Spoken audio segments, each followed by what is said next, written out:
आज मैं थोड़ी सी अपनी चीज़ें चेंज करता हूँ।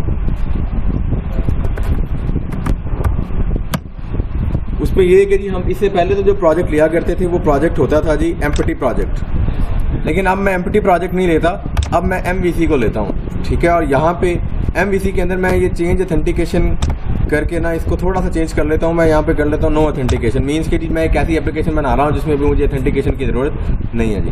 ओके कर देता हूँ और ओके कर देता हूँ यहाँ से। अब जो मुझे एक टेम्पलेट देगा ना विजुअल स्टूडियो, उसमें कुछ चीज़ें ऐसी होंगी जो कि बनी बनाई मुझे मिल जाएंगी। लाइक मुझे एक लेआउट पेज बनाया मिल जाएगा। इस तरीके से मेरे पास जो होम का कंट्रोलर है वो ऑलरेडी पहले से बना हुआ मुझे मिल जाएगा। होम कंट्रोलर के अलावा 3-4 और पेजेस, व्यूज़ यानी अबाउट का, कॉन्टेक्ट का, ठीक है, इस तरह के कुछ व्यूज़ हैं जो कि ऑलरेडी मुझे बने हुए मिल जाएंगे। ठीक है जी, तो मैं उनको ज़रा एक्सप्लोर करवाता हूँ और देखते हैं कि वो चीज़ें कैसे काम कर रही हैं। ठीक है, इसके अलावा इस तरीके से प्रोजेक्ट क्रिएट करने का एक और फायदा होगा कि आपको जो बूस्ट है वो पहले से ही ऐड की हुई है।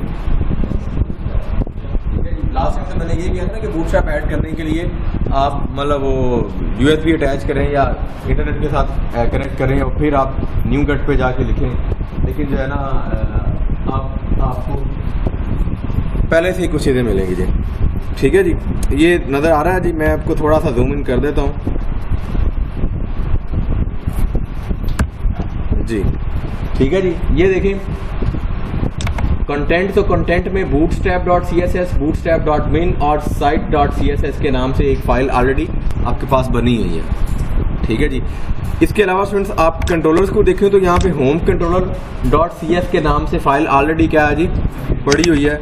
आप इसको ज़रा जाके देखें तो आपको नज़र आ जाएगा कि होम कंट्रोलर के अंदर इंडेक्स का मेथड है, अबाउट का मेथड है और कॉन्टैक्ट का मेथड है। ये ऑलरेडी क्या है बना हुआ, ये एक्शन मेथड्स ऑलरेडी पड़े हुए हैं। ठीक है जी, और इनके रेलिवेंट मेरे पास व्यूज़ भी ऑलरेडी क्या हैं जी बने हुए नज़र आ रहे हैं जी। होम कंट्रोलर के व्यूज़ किधर होंगे जी? होम के व्यू के अंदर होम का एक फोल्डर होगा, उसके अंदर होने चाहिए। ये देखें जी, अबाउट, कॉन्टैक्ट और इंडेक्स के नाम से तीनों फाइल्स क्या हैं जी यहाँ पे बनी हुई पड़ी है। ठीक है जी, इसके अलावा स्टूडेंट्स यहाँ पे एक और बड़ी मज़े की चीज़ है, वो है जी शेड का एक फ़ोल्डर है और शेड के फोल्डर के अंदर layout.cshtml के नाम से एक और जो है ना लेआउट बना हुआ है। ठीक है जी, तो यहाँ पे देखें इस लेआउट में आपको कुछ चीज़ नज़र आ रही होगी, नज़र आ रही है जी। हेड से ये स्टार्ट हो रहा है और यहाँ पे ये देखें टाइटल, बॉडी के अंदर स्टूडेंट्स ये देखें डेव क्लास, नेव बार इन्वर्स और नेव बार फिक्स्ड टॉप नज़र आ रहा है जी। ठीक है जी, ये लास्ट टाइम मैंने आपको वो सारी कोड करवाया था। मीन्स के जी ये इसके अंदर क्या होगा जी, आपके पास पहले से ही मेन्यू क्रिएट हुई होगी। ठीक है जी, और उस मेन्यू पे जो एक्शन लिंक लगे हुए वो भी आपके सामने नज़र आ रहे हैं जी। और इसके अलावा यहाँ पे देखें बॉडी एक डिव है जी, डिव क्लास कंटेनर। ठीक है जी, और उसके अंदर उसने क्या किया जी, रेंडर बॉडी का फंक्शन कॉल किया हुआ। मीन्स के जी जो भी व्यूज़ क्रिएट किए जाएंगे इस लेआउट को यूज़ करते हुए उसके जो कंटेंट होंगे वो इधर प्लेस किए जाएंगे। ठीक है जी, इसके अलावा स्टूडेंट्स ये देखें इसने कुछ और जो है ना फुटर के अंदर उसने लिखा हुआ जी copyright date time dot now dot year. ठीक है, माई ASP.NET एप्लीकेशन। मैं इसको थोड़ा सा चेंज कर लेता हूँ जो मैं कहता हूँ कि जी कॉपीराइट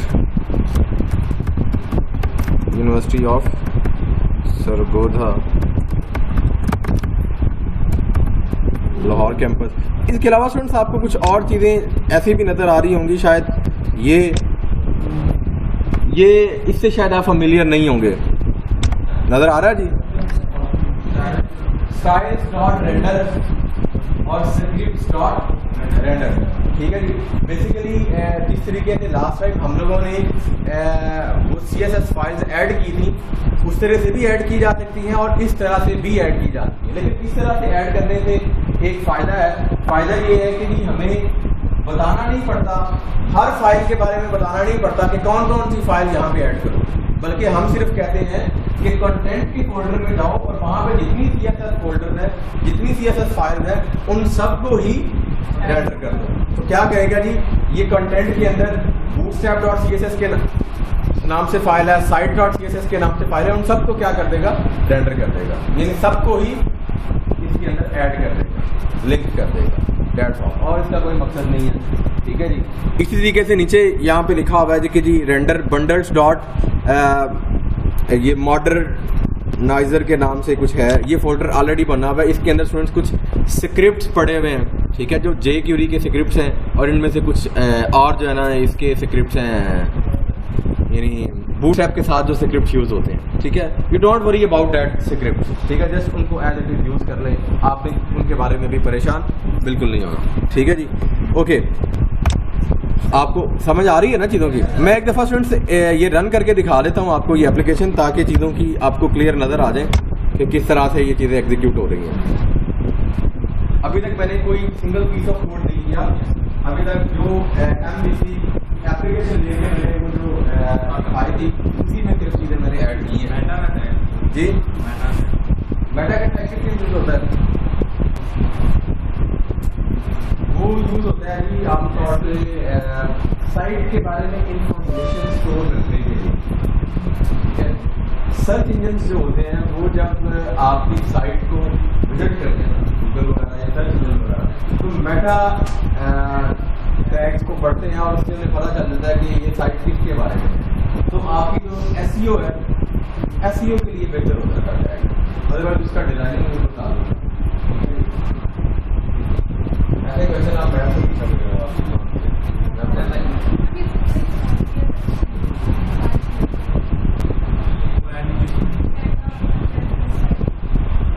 आपका होगा, लेकिन that is kind of a web technologies और that is a kind of a SEO के लिए ज़्यादा बेहतर चीज़ होती है, और हमारा कोई ताल्लुक नहीं है। ठीक है जी, नज़र आ रहा है जी आपको ये एप्लीकेशन? ये देखिए फर्स्ट एप्लीकेशन आपकी मतलब ऑलरेडी बनी हुई है, इसमें उसने एक पेज लगाया, ये देखिए ये बटन लगाए हुए हैं, बटन के साथ ये ऑलरेडी कुछ उसने बटन लगाए हुए हैं। ठीक है, ये सबसे ऊपर जो एक इम्पॉर्टेंट चीज़ है जो लास्ट टाइम हम लोगों ने डिस्कस की थी, नज़र आ रही है जी, होम, अबाउट और कॉन्टैक्ट। मैं होम पे क्लिक करता हूँ तो वो इधर ही रहेगा, ये अबाउट पे क्लिक करता हूँ तो अबाउट के पेज पे चला जाएगा जी। ठीक है, कॉन्टैक्ट पे करता हूँ तो कॉन्टैक्ट के पेज पे चला जाएगा। ठीक है जी, आपने देखा होगा कि होम के अंदर ये 3 ही एक्शंस पड़े हुए थे, उन तीनों के लिए क्या किया हुआ जी हमने, व्यूज़ क्रिएट किए हुए हैं। ठीक है जी, और ये देखें university of Sargodha Lahore campus जो मैंने लेआउट को चेंज किया था उसके मुताबिक यहाँ पे नजर आ रहा है। अब ये जो इतना हिस्सा है ना, से ऊपर ये जो यहाँ तक का हिस्सा है, ये सारा हिस्सा है इस व्यू का, और जो मेन्यू और जो फुटर है वो किधर से आ रहा है जी, ये लेआउट से आ रहा है। बात समझ आ रही है जी आपको? गुड। अब यहाँ पे ज़रा देखें इस मेन्यू का कमाल क्या है। मैं पेज को ज़रा छोटा कर रहा हूँ जी, नज़र आ रहा है जी? जैसे मैंने पेज को छोटा किया, नज़र आ रहा है जी, अब मेन्यू इस तरह से डिस्प्ले हो रही है। पहले मेरे पास मेन्यू किस तरह से थी, ये देखें, अब मेरे पास स्क्रीन का साइज़ बड़ा हो गया तो मेन्यू के आइटम्स क्या हो गए हैं जी, यहाँ पे नज़र आ रहे हैं। ठीक है, लेकिन अगर मेरे पास मतलब इसी साइट को मैं किसी मोबाइल पे ओपन करता हूँ तो मोबाइल की स्क्रीन कैसी होगी, इस तरह की होगी जी। ठीक है जी, तो ये देखें अब मेरे पास मेन्यू का स्टाइल क्या है, ऑटोमेटिकली ये एक इस तरह का बटन सामने नज़र आ जाएगा, नज़र आ रहा है? ठीक है जी, और ऑटोमेटिकली मेरे जो है ना सिस्टम को पता चल जाएगा कि अब चूंकि स्क्रीन छोटी हो गई है तो अब मैंने मेन्यू को इस तरीके से करना है। That is because of using bootstrap. ठीक है जी,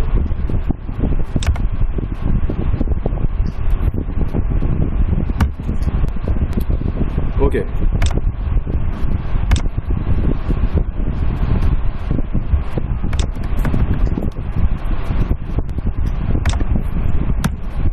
आप में से कोई बंदा यहाँ से बैठा हुआ बंदा बताएगा जी, आप मुझे बताएं कि मैं चाहता हूँ कि जी उस मेन्यू में एक और पेज बनाऊँ, एक और लिंक क्रिएट करूँ जिसका नाम हो जी फ़न, और जब मैं उस फ़न पे क्लिक करूँ तो फ़न का एक पेज सामने नज़र आना चाहिए और जिस पे लिखा होना चाहिए this is a fun page. That's all. कर सकते हैं जी आप? कैसे जी?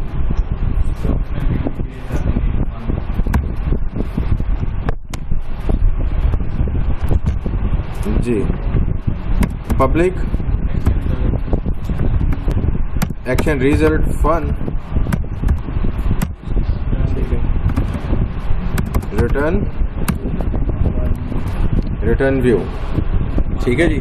और अब मैं फन पे राइट क्लिक करता हूँ, ऐड व्यू करता हूँ, और इस ऐड व्यू में स्टूडेंट्स ये देखें मैं करता ये हूँ कि यहाँ पे ये इसे कहता हूँ कि यूज़ ए लेआउट पेज, मेंस के जी एक लेआउट पेज के ज़रिए मैं क्रिएट करता हूँ व्यूज़, शेड, और शेड में मैं उसे कहता हूँ कि जी ये लेआउट यूज़ करते हुए आपने इस पेज को क्रिएट करना है। तो ऐड पेज, हाँ जी बाद में किया जा सकता है। आप अगर बाद में करना चाहते हैं तो इस जगह पे जाके स्टूडेंट्स आप लेआउट के अंदर ये लिख दें, ये पूरा पाथ लिख दें जिस तरीके से यहाँ पे लिखा हुआ है, layout equal to use shared layout dot CSS, पता है कि आपने ये लेआउट यूज करना है, ठीक है जी, कोई इशू नहीं है। फन, और मैं लिख देता हूँ जी दिस इज ए फन, ठीक है, ओके। अब वो जो मेन्यू के अंदर भी मैं एक लिंक लगाना चाहता हूँ, वो कैसे लगाऊंगा जी, वो कहाँ से लगाऊंगा जी, वो मुझे लेआउट में जाना पड़ेगा, ठीक है जी। और मैं ये लेआउट में जाता हूँ, और लेआउट में जाके मैं क्या कर देता हूँ जी, HTML dot action link fun,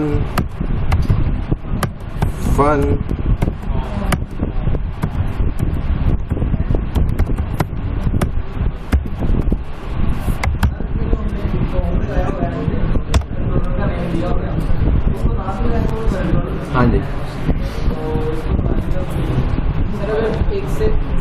जी बेटा, अगर आपने कोई किसी ऐसे एक्शन का लिंक देना है जो किसी और कंट्रोलर में पड़ा हुआ है, यानी होम कंट्रोलर के अलावा कहीं और पड़ा हुआ है, तो फिर आपको उसका नाम ज़रूर यहाँ पे लिखना पड़ेगा। लेकिन अगर आपने मतलब होम में ही रहना है तो फिर आप चाहे लिखें या ना लिखें, लेकिन बहरहाल अच्छी प्रैक्टिस होती है कि आप लिख लें, ठीक है जी। ये देखें जी, ये फ़न का पेज, इसमें मैं क्लिक करता हूँ तो नज़र आ रहा है जी। अब यहाँ पे देखिए फ़न के पेज का ओवरऑल लेआउट वैसा ही है, ठीक है जी। इन ऊपर वाली मेन्यू और फुटर में ये सारी चीज़ें, इन साइड का चीज़ें क्या होगी जी, ठीक है, ओके।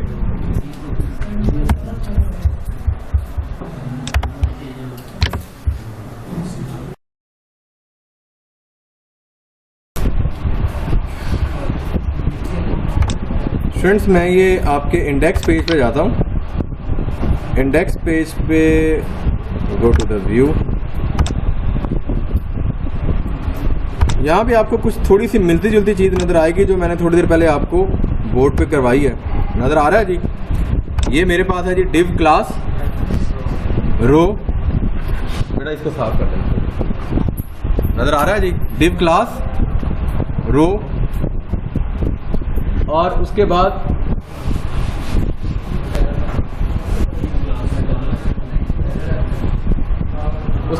यहाँ पे लिखा हुआ है डिव क्लास कॉल MD4, ठीक है। फिर इसके नीचे ये लिखा हुआ है कॉल MD4, और नीचे फिर लिखा हुआ है कॉल MD4। इसका मतलब क्या हुआ कि जी टोटल 12 मीन के लिए मेरे पास 4 के 3 है, इसका मतलब है कि 3 इक्वल कॉलम्स मेरे पास क्रिएट हुए होंगे। आपने थोड़ी देर पहले देखा कि वो इक्वल कॉलम इस तरह से बने हुए थे। लेकिन अच्छा, मैं अगर ये करता हूँ, मैं कॉल MD4 की जगह पे लिख देता हूँ जी, इसको 8 कर देता हूँ, ठीक है, और इसको कर देता हूँ जी 2, और इसको कर देता हूँ 2, टोटल फिर भी क्या आ गए जी 12। लेकिन अब मैं ज़रा इसी साइट की जाके लुक देखना चाहूँगा कि अब लुक क्या आ रही है।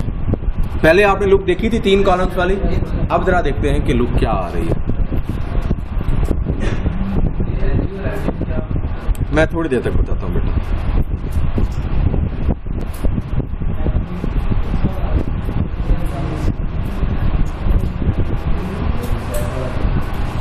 नजर आ रहा है जी जी, ये देखें जो पहले वाला था जिसको मैंने 8 कर दिया वो बड़ा हो गया, ये 2 गया ऑलरेडी। बाकी जो रिमेनिंग स्पेस थी उसको उन्होंने 2 में कन्वर्ट किया और उन 2 को ऐड अप किया। ठीक है, ओके जी। ये बूटस्ट्रैप ही है बेटा, और क्या।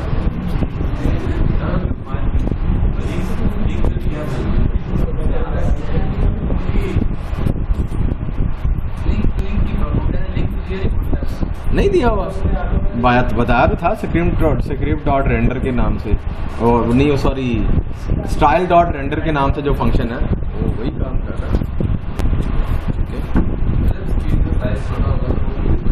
जी स्क्रीन का साइज छोटा करके देख लेते हैं जी, नज़र आ रहा है जी।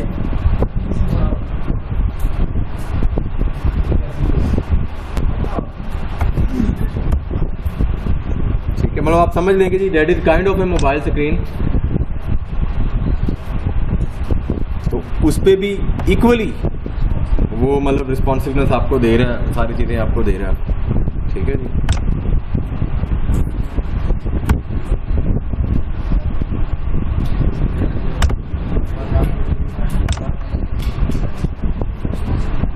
अब स्टूडेंट से ज़रा बात कर लेते हैं कि अगर मैं इस तरह से दूँ, ये मेरे पास 8 है, ये 4 है, और यहाँ पे अगेन 4 कर दूँ, अब फिर क्या होगा? ये कि जी 8 और 4 ये तो हो गए 12, ठीक है, तो वो 12 को करवा देगा एक ही कॉलम में। बाकी ये तो आपका तीसरा कॉलम होगा, ये जब ये दोनों कॉलम खत्म होंगे तो निचले वाली जगह लाइक, और मेरे पास इस तरीके से 2 मेरे पास कॉलम आए। अब वो जो पूरी स्क्रीन तो खत्म हो गई, अगले नीचे आता है, स्क्रॉल करके नीचे चला जाए, और जैसे वो रैपिंग नहीं होती, रैप करके आप नीचे आता जी। हाँ, नीचे वाली 2 में 12 पूरे नहीं होंगे और आपका ओवरऑल लेआउट आपको थोड़ा सा खराब सा लग रहा है, ऐसा होना नहीं चाहिए। इसीलिए मतलब कीप इन माइंड कि आपके पास जो एडर है वो 12 ही रहना चाहिए। अगर 12 रहेगा तो आपकी साइट की सही रहेगी, अदरवाइज जो है ना उसमें मसले मसाइल आते रहेंगे। ठीक है, लेकिन आपको कंपाइलर या आपका ब्राउज़र रुकेगा नहीं ऐसा करने से, चल जाएगी चीज़ें। ठीक है, लेकिन ये आपको खुद ही कंट्रोल रखना है कि इनका जो ऐड है वो 8-12 से ज़्यादा नहीं होना चाहिए। ठीक है, ओके। अब स्टूडेंट्स अगली बात करते हैं कि जी जो मैंने कहा था कॉल एलपी एमडी और एसएम और XS. LP for large device, मतलब आप कहते हैं कि जी लार्ज डिवाइसेस के लिए मेरे पास ये चीज़ें, ठीक है। और लार्ज डिवाइसेस कौन से होते हैं? 1200px के इक्वल या इससे बड़े। एमडी मीडियम डिवाइस, ये स्टूडेंट्स इक्वल टू 720px या इससे बड़े। ठीक है, इस तरह से ये जो स्मॉल डिवाइसेस होते हैं इनकी रेजोल्यूशन मुझे भी याद है सर, ये भी 992 है सेकंड वाली। हाँ सेकंड वाली, हाँ 990 है, हाँ 990 है, और स्मॉल वाली जो है ना वो शायद 700 है। और ये लेस देन 5 जो भी इससे मतलब इससे कम होगी वो सारी स्मॉल डिवाइसेस। ठीक है जी, आप ऐसा कीजिएगा getbootstrap.com पे जाइएगा, वहाँ पे जाके CSS के अंदर एक लिंक पड़ा होगा जी, मैं आपको दिखा देता हूँ अगर मेरे पास चल रहा है नेट तो। ठीक है, लकीली नेट चल रहा है जी, क्या बात है, ऐसा वैसे होता नहीं है। हाँ लेकिन ऐसा ही होता है, नेट नहीं चल रहा, मतलब सिर्फ कह रहा है लेकिन ब्राउजिंग नहीं हो रही। लेकिन स्टूडेंट्स मेरे पास एक और चीज़ भी है आप लोगों के लिए, वो आप कॉपी कर लीजिएगा, मैं आपको दे दूंगा। बूटस्ट्रैप की जो सारी साइट है वो ऑफलाइन मेरे पास पड़ी हुई है। ठीक है, सो मैं उसमें से चीज़ें आपको दिखा देता हूँ।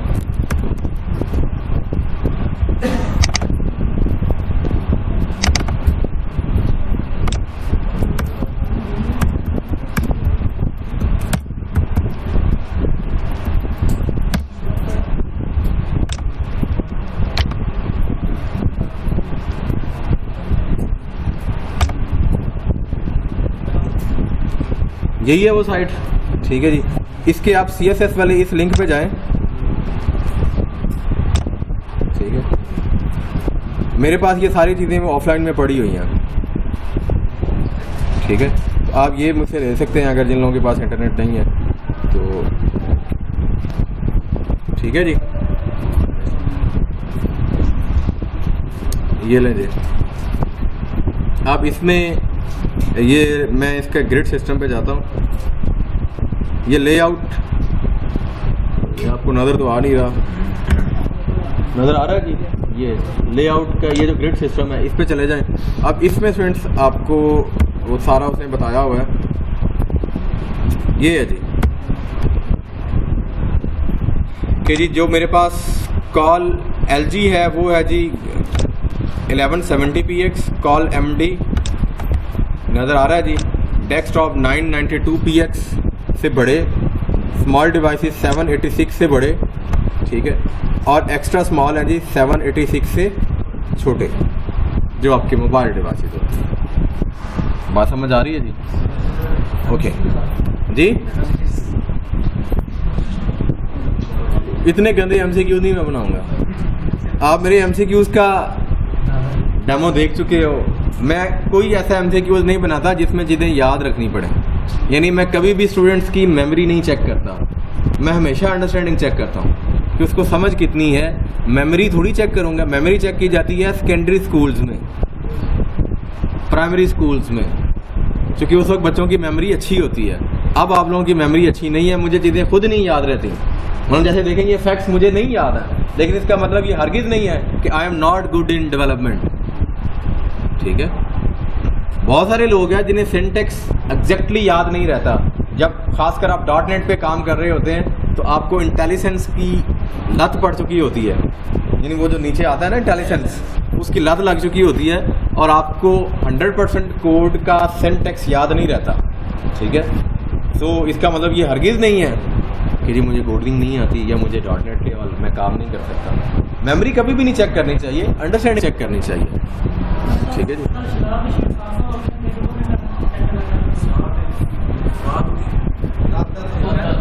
नहीं, आप बेटा कंपैरिजन ना किया करें, कंपैरिजन ना किया करें, ये गलत बात होती है।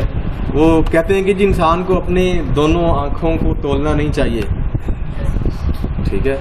कि जो मुझे इससे ज़्यादा नज़र आता है या इससे ज़्यादा नज़र आता है, वो बेवकूफ़ी होती है, ठीक है। इसी तरह आपको दोनों टीचर्स को तोलना नहीं चाहिए, ठीक है जी।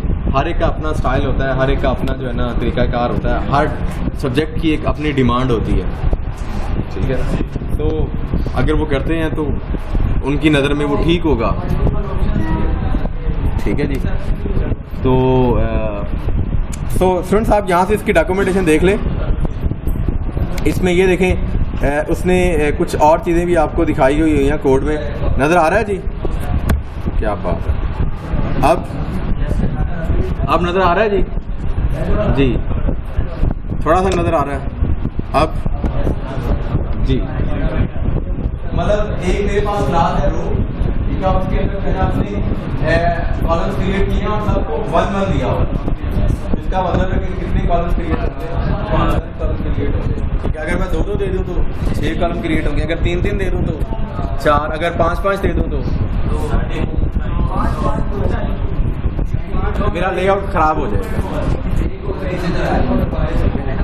क्यों? क्योंकि मतलब आपको हमेशा लेआउट वो रखना चाहिए जो 12 का मल्टीपल हो,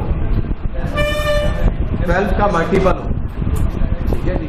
तो 5 इज़ नॉट 12 का मल्टीपल, ठीक है जी। आप 6 रख लें, आप इसके अलावा इस तरह से रख लें कि जी चीज़ें ये इक्वल ना रखना चाहें तो फिर आप ये कर लें कि जी 1 को कम कर लें, 1 को ज़्यादा कर लें, ठीक है जी। मतलब अगर आप 5 रखना चाहते हैं तो 5 रख लें, लेकिन जो अगले वाला है उसको आप 7 रख लें, ठीक है जी। तो इस तरीके से आपके पास जो है ना वो चीज़ें बन जाएगी, ठीक है जी। इसी तरह उसने ये देखें एक और रो ली हुई है, नज़र आ रहा है जी, जिसमें उसने ये किया है 8 और 4 मीन्स के जी एक कॉलम 8 का होगा और एक 4 का होगा। फिर नीचे 4 की एग्जांपल दी है, 6 की एग्जांपल दी है, और ये उसकी एग्जांपल्स की आउटपुट आपको नज़र आ रही होगी, ठीक है जी। ये देखें ये 8 के कॉलम, ठीक है जी। तो तो इस डॉक्यूमेंट को भी जाके स्टूडेंट्स आप लोग देखिएगा कि जी ये किस तरह से काम करते हैं, किस तरह से काम नहीं करते। ठीक है, मैं थोड़ी सी मज़ीद यहाँ पे डिस्कशन करना चाहूँगा कि जी आप अभी तो स्टूडेंट्स मैंने यहाँ पे ये बताया था कि जी कॉल MD8 इसका क्या मतलब है कि अगर इस साइट को किसी मीडियम डिवाइस में ओपन किया जाए तो आपने कॉलम का साइज 8 रखना है। लेकिन अगर मैं इसी सिस्टम को ये बताना चाहूँ कि जी अगर इसी साइट को किसी स्मॉल डिवाइस पे ओपन किया जाए तो फिर कॉलम का साइज क्या होना चाहिए, मैं इसे बता सकता हूँ। लाइक मैं यहाँ पे इसे ये बता देता हूँ।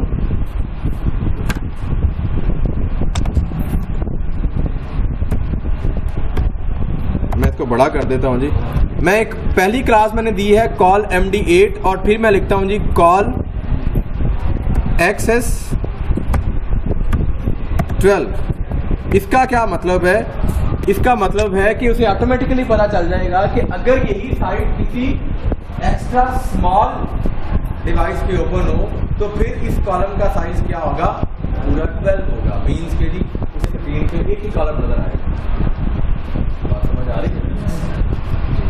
सर अभी हमने ये क्लास नहीं दी तो भी एक कॉलम में आ रहा था, वो शूट इस तरह से आ रहा था कि चूंकि मैंने इस सारी चीज़ों को एक कंटेनर के अंदर रखा, ठीक है, तो जितने भी कॉलम्स क्रिएट होने हैं वो कंटेनर के मुताबिक होने चाहिए।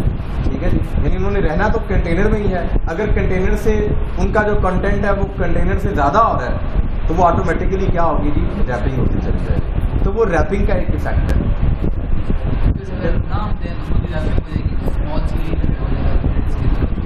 इसकी ज़रूरत स्टूडेंट्स सम टाइम इसलिए पड़ती है कि जैसे देखिए मैंने ये किया हुआ है कि लार्ज मेरे पास LG या मीडियम स्क्रीन के लिए मैंने 4 कॉलम रखे हुए, लेकिन मैं चाहता हूँ कि इसी को अगर मैंने 2 पे मतलब अगर कोई स्मॉल स्क्रीन पे ओपन हो तो ये 2 कॉलम में आ जाए, 4 से 2 में आ जाए।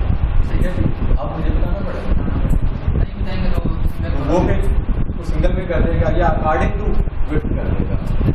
जब वर्ड तुम्हें नींद आ रही है, तुम्हें नींद आ रही है आज तो सही लगता है वो बटो वाला नाश्ता करके आए, पागल साहब दही का एक गुंडा खा के आए, नींद आ रही है। सही बताना आज तुमने पावे खाए?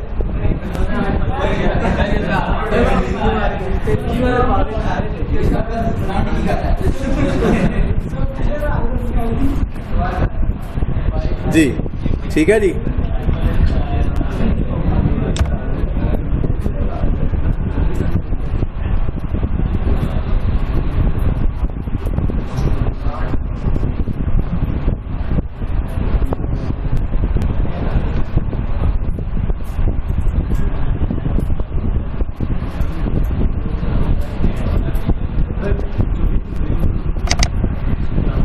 नज़र आ रहा है जी, उसने उसको ऑटोमेटिकली चेंज कर दिया अगर जब मैंने इसे स्मॉल डिवाइस पे ओपन किया।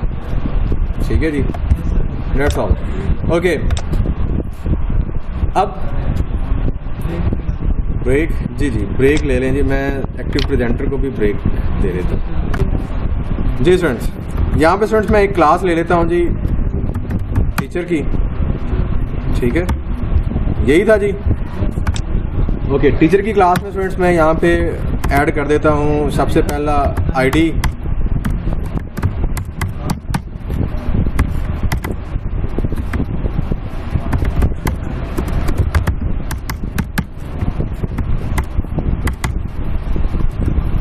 और सॉरी स्ट्रिंग, ईमेल,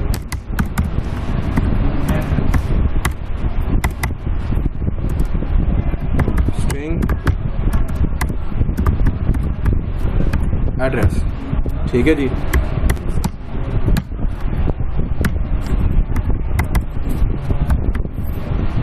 और मैं चाहूँगा decimal salary. Last time friend मैंने अटेनुएशंस की भी बात की थी, याद है? Data annotation, sorry annotations. ठीक है जी। Using system dot component model dot data annotations, जिनके जरिए मैं क्या कर सकता था जी, चीज़ों को कर सकता था कि जी दे आर द रिक्वायर्ड। इसके अलावा मैं इसको कह देता हूँ इट्स ईमेल एड्रेस, ठीक है जी। ओके, अब इस पे स्टूडेंट्स मैं सैलरी में मैं क्या लगा सकता हूँ जी, मैं यहाँ पर रेंज सेलेक्ट कर सकता हूँ जी। रेंज में मैं उसे क्या देता हूँ, मिनिमम क्या है 0, ठीक है, और मैक्सिमम मैं उसे क्या देता हूँ जी,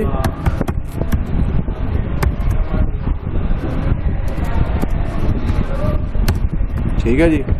दैट्स ऑल मीन्स के जी अब जब यूज़र एंटर करेगा वो 0 और 500 में से ही 0 और 50,000 के दरमियान ही कुछ एंटर करेगा तो जो है ना मतलब वो डाटा वैलिडेट होगा, अदरवाइज वो उसको कर नहीं सकेगा। ओके, ये मैंने एक मॉडल क्लास बना दी। अब मैंने करना ये है कि इस मॉडल क्लास की मदद से एक डाटा कॉन्टेक्स्ट क्लास बनानी है, जिसको मैं कहता हूँ जी डीबी कॉन्टेक्स्ट क्लास, ठीक है जी। आपने जब WPF में काम किया था तो वहाँ पे डाटा कॉन्टेक्स्ट क्लास थी, लेकिन यहाँ पे मैं बना रहा हूँ जी डीबी कॉन्टेक्स्ट क्लास। यहाँ पे थोड़ा सा ब्रीफली एक बैकग्राउंड देता चला जाऊँ। इनिशियली माइक्रोसॉफ्ट ने एक टेक्नोलॉजी दी थी लिंक टू सीक्वल, ठीक है, जिससे आपने क्लियर है। लिंक टू सीक्वल क्या था, basically that was an ORM object relational member, ठीक है जी, जो कि आपको फैसिलिटी देता था कि जी आपके पास अगर डाटाबेस पड़ा हुआ है तो आप उस डाटाबेस के साथ कनेक्टिविटी कर सकते हैं विदाउट राइटिंग एनी क्वेरी या समथिंग लाइक दैट, ठीक है जी। फिर इसी टेक्नोलॉजी को उन्होंने मैच्योर कर दिया और एक नई टेक्नोलॉजी आ गई जिसका नाम था जी एंटिटी फ्रेमवर्क।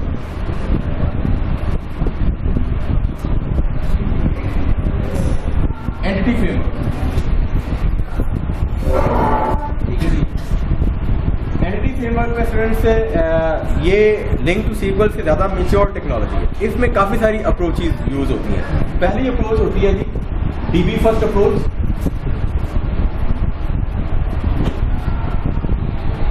अगर आपके पास डाटाबेस पहले से बनी हुई है, आप क्या करें जी, जैसे आपने लिंक टू सीक्वल में काम किया था कि उस डाटाबेस को मैप कर लें, उसकी क्लासेस जनरेट कर लें और उसके साथ काम करना शुरू कर लें। दूसरी मेरे पास है जी मॉडल फर्स्ट अप्रोच, और तीसरी है जी मेरे पास code first approach. Model first approach में क्या था कि जी मैं क्या करता हूँ, एक एंटिटी फ्रेमवर्क के अंदर डाटाबेस का मॉडल खुद से जनरेट कर लेता हूँ। एंटिटी फ्रेमवर्क क्या मॉडल से बना दे, एक डायग्राम खुद से क्रिएट कर लेता हूँ, ठीक है जी। और ये एंटिटी फ्रेमवर्क क्या करता था कि उस डायग्राम के मुताबिक मुझे डाटाबेस भी क्रिएट कर दिया करता था और उसके लिए क्लासेस भी जनरेट कर दिया करता था। ये अप्रोच भी हम बाद में देखेंगे, ये भी बाद में देखेंगे। आज की जो अप्रोच है that is called code first approach.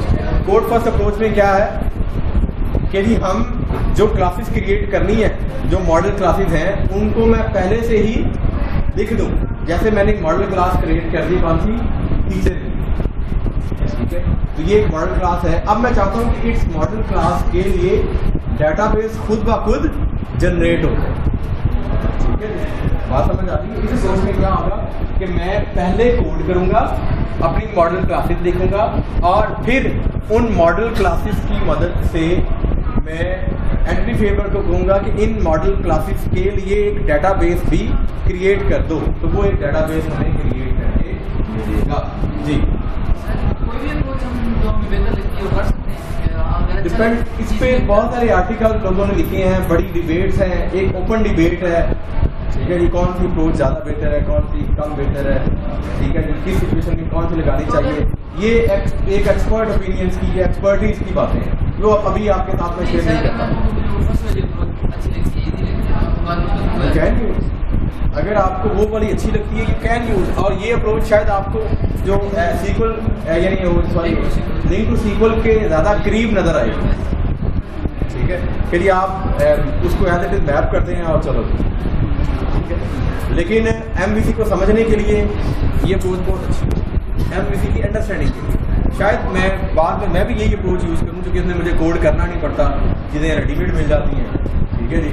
लेकिन इनिशियली आपको समझाने के लिए ये कोड पहले कर रहा हूँ, ठीक है जी। ओके, मैंने एक तो मॉडल क्लास लिख ली। अब उसके बाद एक और क्लास क्रिएट कर रहा हूँ। इस क्लास को स्टूडेंट्स मैं कहता हूँ जी this is my DB context class. DB मैं इसको नाम दे देता हूँ जी teacher DB. DBA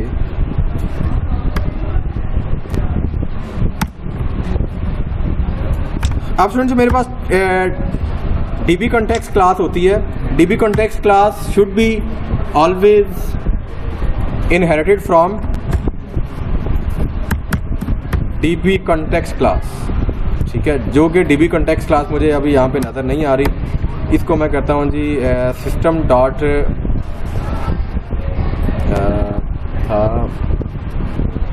data dot entity.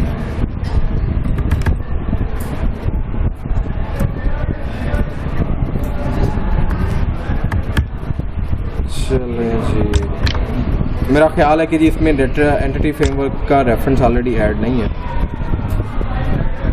चलें, मैं स्टूडेंट्स एक और छोटा सा काम करता हूँ जी. मैं इसको डिलीट कर देता हूँ और स्टूडेंट्स मैं मॉडल्स पे राइट क्लिक करता हूँ और यहाँ पे करता हूँ जी मैं ऐड एन न्यू एटम और यहाँ पे स्टूडेंट्स मैं कहता हूँ जी इसे edu.net एंटिटी मॉडल और यहाँ पे मैं लिख देता हूँ जी टीचर DB. अब स्टूडेंट जैसे ही मैंने ये किया मुझे वो ना कुछ अप्रोचेस पूछ रहा है. वो कह रहा है कि जी आपने क्या करना है. मैं यहाँ पे स्टूडेंट्स ये लिख देता हूँ जी एम्प्टी कोड फर्स्ट मॉडल या मैं ये कह देता हूँ जी कोड फर्स्ट फ्रॉम डाटाबेस. ठीक है जी, और यहाँ पे स्टूडेंट्स मैं डाटाबेस का कोई भी कनेक्शन क्रिएट करके उसे दे देता हूँ. लाइक मैं यहाँ पे एक न्यू कनेक्शन पे चला जाता हूँ. यहाँ पे सर्वर का नेम वैसे ही जैसे आपने पहले दिया था. कभी कभी आ जाता है, कभी कभी नहीं आता. ज़्यादा बेहतर है आप वहाँ से कॉपी करके ले आएँ, है ना. अब देखिए मुझे नहीं मिल रहा वो अपना डेटाबेस, तो डॉट लिख दूँ तब भी हो जाता. ये भी कभी कभी होता है, कभी कभी नहीं होता. नहीं हो, मज़ा नहीं है. असल काम यही है जी. अब यहाँ से कॉपी कर लें डेटाबेस का नाम. ठीक है जी.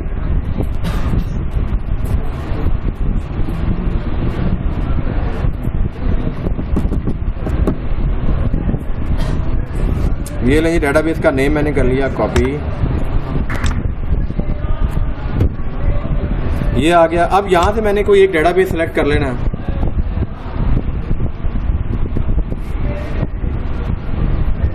अगर ड्रॉप डाउन आ गई तो मेरा नेम सही है.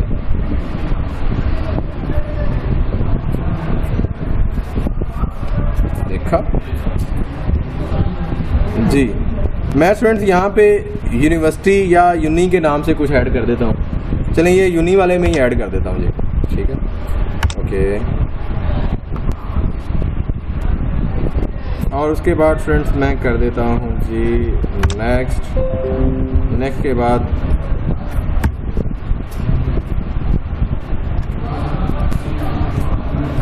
मैं कर देता हूँ जी फिनिश्ड.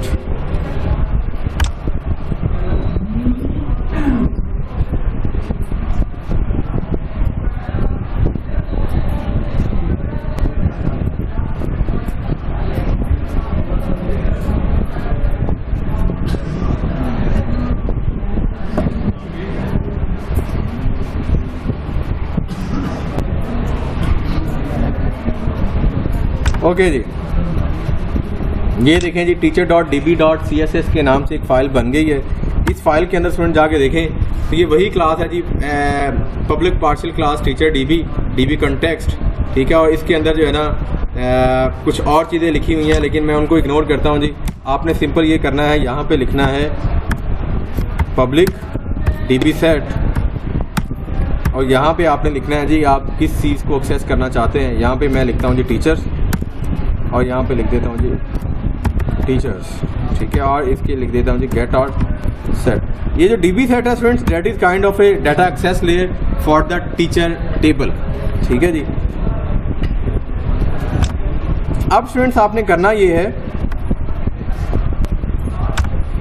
अगर तो आप खुद से सारा काम करना चाहते हैं तो खुद से काम कर लें, लेकिन मैं एक और शॉर्टकट सा तरीका बता देता हूँ, स्कैफोल्डिंग. ठीक है जी. स्कैफोल्डिंग के थ्रू क्या है जी, आप क्या करें जी कंट्रोलर पे जाएं, लेकिन उससे पहले अपने एक दफ़ा जो है ना बिल्ड कर लें अपना प्रोजेक्ट। ये देखें जी, मैंने एक दफ़ा रीबिल्ड कर लिया।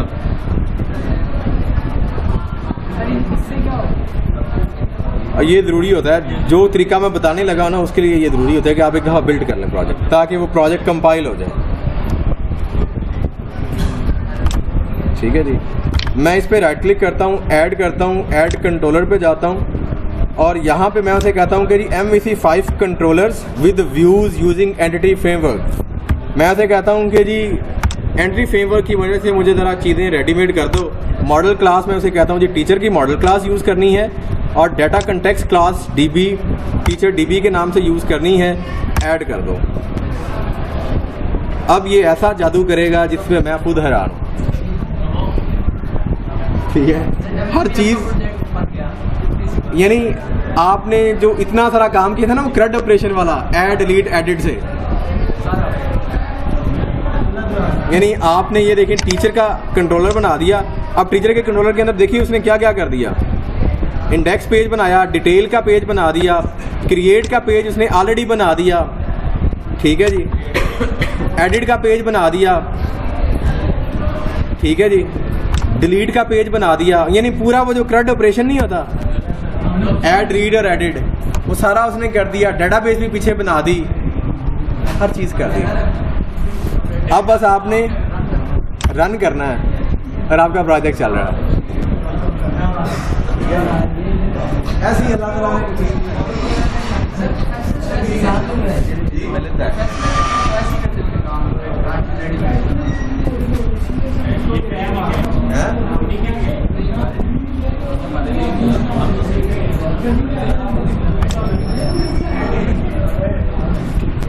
नहीं, अभी बाहर ही रहो, अभी बाहर ही रहो, बड़ा इंपॉर्टेंट काम चल रहा है।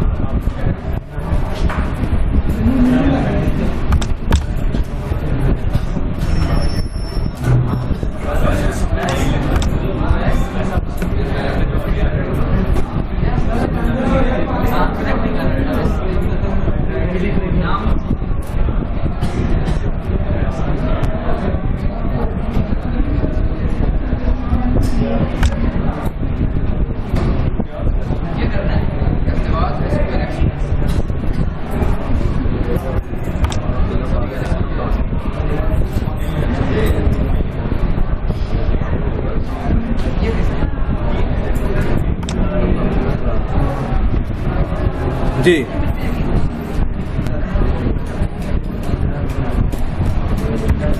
टीचर्स पे मैं जाता हूँ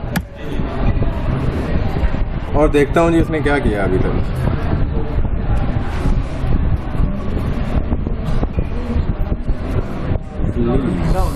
हाँ,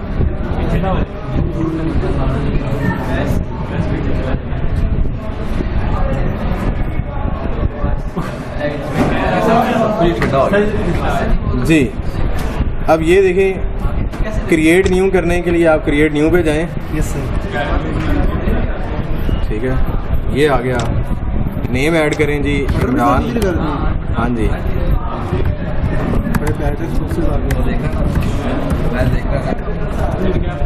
ये देखें, क्रिएट कर दें। क्या बात है सर, क्या बात है। ये खुद ही है, ये फील्ड नहीं, ये हमें लगा, ये हमने बताया था ना। ये देखो, उसने नीचे खुद ही दे दी। ये देखो, ये ऐड हो गया।